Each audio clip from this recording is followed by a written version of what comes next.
Hello, ladies. Hello, everyone. How are y'all tonight?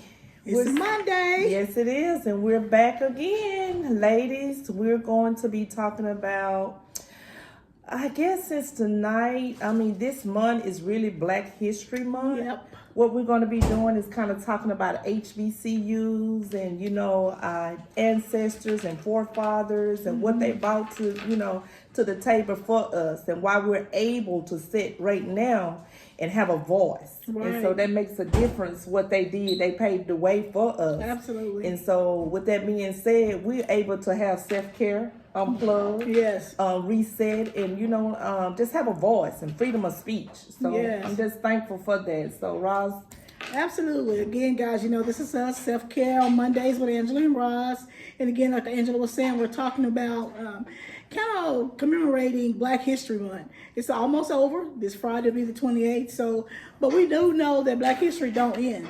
It's 365. Right. We live this thing every day. Every day. So with us having to figure out what does self-care mean for us, right, especially as Black people, having to go through so many hardships and so many mountains that we have to climb just to get just a little bit of relief. Yes. So thinking about what do we do for our self-care when we're in a mind state of feeling oppressed?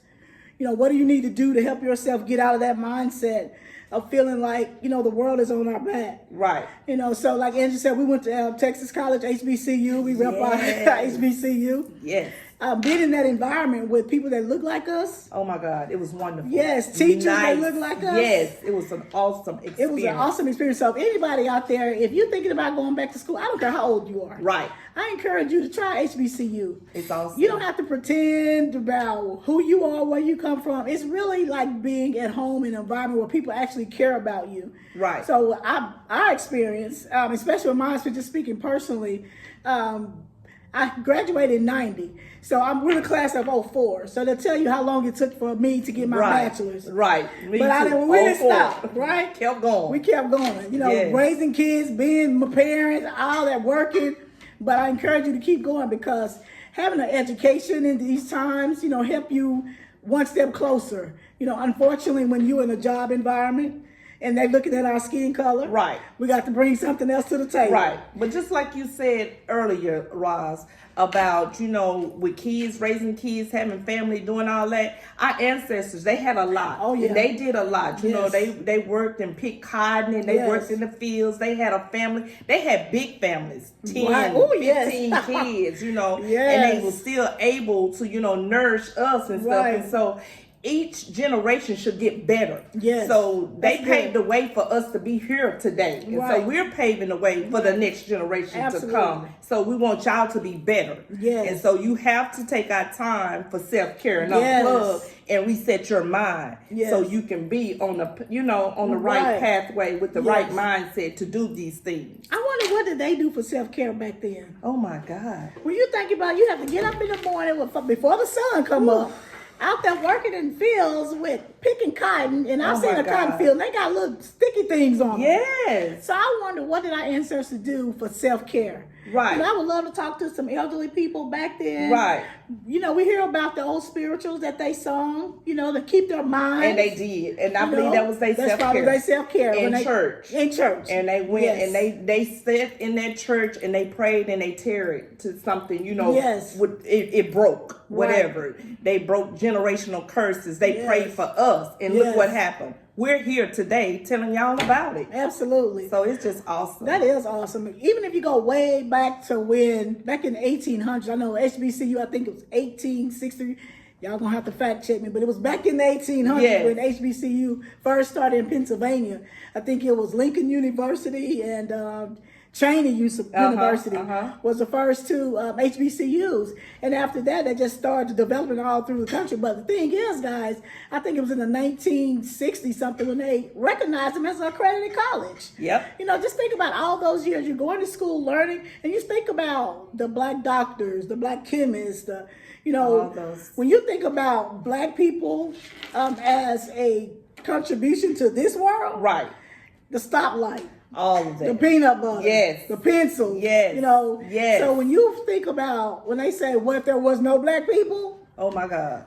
We thank God for like Rosa Parks That. being able to sit in the front, so we don't have to be in the back anymore. Right. We have a voice. Right. Thank God for Harriet Tubman.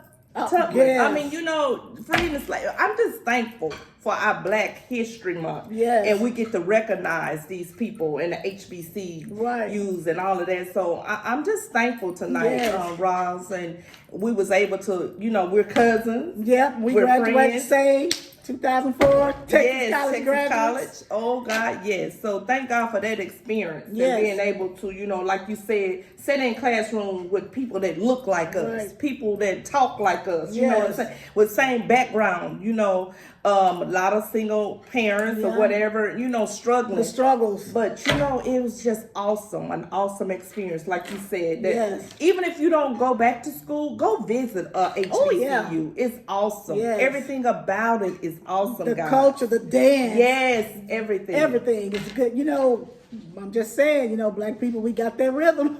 Yes. So when you go into the yard, it was for real. When you say it on TV, that's real. It's real. It's real, guys. Right. And if you have young kids that trying to decide what school they may go to, just visit. I'm not saying that you have to be a HBCU, going to HBCU, but just visit some. Yes. Just to see your options. You know, sometimes I think we put other schools on pedestal. You know, but they say the white ice is colder. Not necessarily.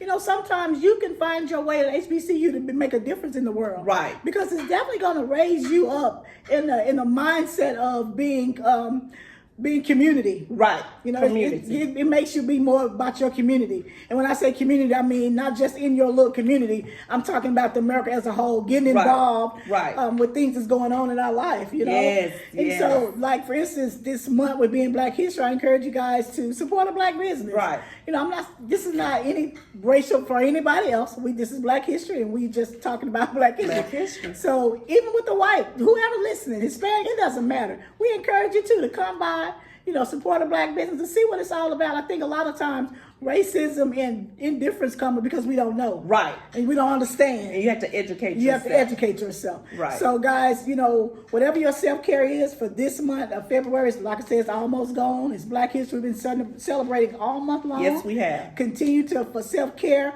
What do you need to do to release your mind? Because it's a lot. Yes. It really is a lot when you start thinking about where we come from and what we go through on a daily basis. It's So a you lot. definitely have to take time to say, hey, you know what? I need to pull back. It's time for some self-care, whatever that may be. Right. You know, so I don't know, Ange, what you want to add to it. I think what I want to see this month is for everybody to experience some kind of HBCU Yeah. or to do your history on Black history, Right. on things in the people before us on Black history. Like go, even if you can't go physically into the classrooms or on the campuses or whatever, research it Yes. and just learn about it. You know, Black History Month and some of the Black people that what they did before us, our ancestors and forefathers. Absolutely. And so with this month, with self-care, I think that's what I'm gonna do. Just try to find out more about our Right. ancestors and stuff. So that's gonna help me with some self-care and show me that I'm able to overcome anything that Right. I face because all that they went through. My God. And we have so many resources right now Yes. that we can unplug with. Yeah. They didn't have anything. Right. We have a click of the internet Oh on my our God. phones at that. Everything. Yes, you ain't got to go to the library anymore. From the comfort of your home, on Yes. your phone. You don't even have to have a computer these days. You can just pull it up on your phone and research, you know, just the small things on why did Harriet Tubman decide to free the slaves? Right. You know, what was right. that all about? You know, you do understand it was not a real railroad. Right. You know, once all Right. talk to LA, it wasn't a real railroad. Right. But you know, that's not trying to insult anybody's intelligence. Right. But when we hear that the Underground Railroad, understand exactly what that means. Right. You know, what did she really use to get the slaves out? Time after time after Right. time. You know, the simple things like that. I know a lot of times we go right to Harriet Tubman, Martin Luther King, Malcolm X, but it's there's so others. much more. It is so Yes, much more. Our yes. history is so rich. Oh my So God. I'm still learning. Maya Angelou. Maya Angelou. Oh Yes, my God. yes. I mean, because I want to know more about her. Her poems were so powerful. You know Did what you I'm know she saying? didn't speak for years? Oh my God. See, She was silent. I can't remember what happened, but she didn't speak I can't remember if it was a tragedy with, I'm not going to say because I don't really remember, but she was silent for years and she started to write. So that's going to be my self-care for the rest of this month, to find out more about our Black history. Yes. So that's what our self-care is going to be about for the rest of this month. So this is our last Monday. It is. It is. Wow, we done made it through. Golly, I didn't realize it was the last Monday. So we done made it to another month. So we're going into into March. Yes, we're running into March, y'all. So But we still self-caring. Self-care. Is that what they say, self-caring? I don't know if that's a word, but we're gonna go with it, Ron. We have made up all. We self-caring. Unplugging, unwind, with self-care. It was self-care. So Yes. guys, we'll see you next Monday, same time, same place, 7 p.m. Central Time. Well, it might not be the same place because we travel around. Oh yes, we But do. definitely same time, Monday, 7 o'clock Central Time. So this is your girl Roz and Angela. Unplug with Self-Care. Peace, guys.